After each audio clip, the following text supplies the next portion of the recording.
Well, good afternoon again. Thursday, Cornishman Day today. Ain't much in it, not really, but nice to have them in there. Just have a look around and see what's going on. And, better weather today after all that mizzle yesterday. My gosh, it was pretty thick down here. But there we are. Now, the one I'm going to do today is In the Glowman by Lily Rogers. Sire Tremelin, relaxing after hours work in his garden, was leaning on his front gate when he saw Zachy Poglaze approaching. "Hello, Zachy," said Sire. "Is that you, boy? I was hoping you'd come round a bit night." "Well, was he? Sure enough, Sire," said Zachy. "Well, what's the best show?" "Oh, nothing much, Sire." "Quiet, flat as a pancake," said Zachy. "Well," said Sire, "we can't do nothing about it, and after all it might be worse. Come to look at it, Zachy, they aren't looking too bright themselves. What's the matter with they?" "Oh, nothing to speak of, said Zachy. "Now look, boyo, I can see thee worried up about something," said Sire. "Betsy and the children are all right, suppose?" "Hey," said Zachy, "children are fair enough, but I left Betsy home with a bee in her bonnet." "How?" said Sire. "Like that, is it? Well, women are queer creatures, really, aren't they, Zachy?" "Queer," said Zachy. "I'd never known Betsy as touchy in my life, and that's a fact." "Now let's hear the tale, the fitty tale," said Sire. "I can't make it out. You always belong to be telling about a wonderful woman you got, and everybody know her pasties and saffron cake and the envy of all other women. How's the woman got so queer all at once? And that's what I want to know." "Well," said Zachy, "'tone like this, Sire. I come home from work this evening, tired, no, and was sitting down enjoying a good basin of broth and some drop broth, and was too full of licks and a nice bit of flaphole cabbage after Betsy had took out a great marrow bone from the saucepan, rich as was, sure enough." "Oh, gush long with thee, Zachy," said Sire. "These making my mouth water." "Eh," said Zachy, "I always say that my woman can make a drop of broth with anybody give her due. But what ain't what I was going to tell 'ee all." "Come to the point, man, come to the point," said Sire. "What in the name of the living was all the apartment house about?" "Well," said Zachy, "it began like this.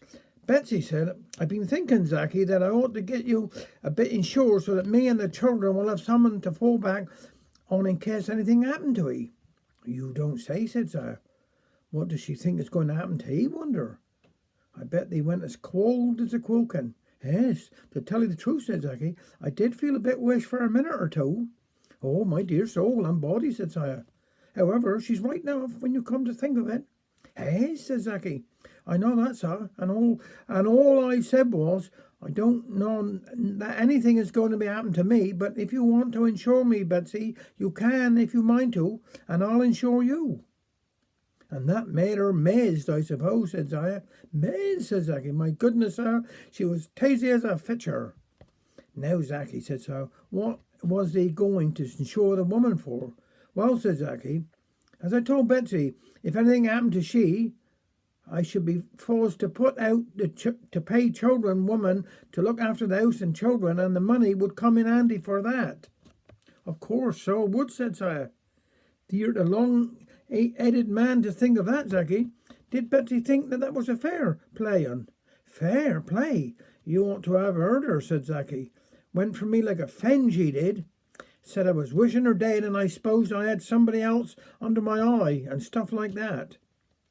At last I got mazed too, and said, 'Well, didn't her wish me dead?' and banged the door and come off." "Well," said Sire, "they got themselves in some coddle, Zachy. What's they going to do now, and boy?" "Oh, don't be such an idiot, Sire," said Zachy. "These know as well as I do how things always end. If I'm to get a bit of peace for the rest of my life, I shall have to leave Betsy have her way." "Oh, well, cheer up, Zachy," said Sire. "Insured people always live longer than anybody else. So good luck to 'ee, boy." And this one here is by David Prowse. This one's called Choice Champion. The kennel noise was deafening, but old Sid's mind was clear. In his quest to find a partner, he was pressed to persevere. He looked at all they offered with a shaking of his head. That's it. That's our selection. We have nothing more, she said. Oh, what are those down there, he asked, that bunch down on their own? All those, she said, I'm sorry, but they're better left alone.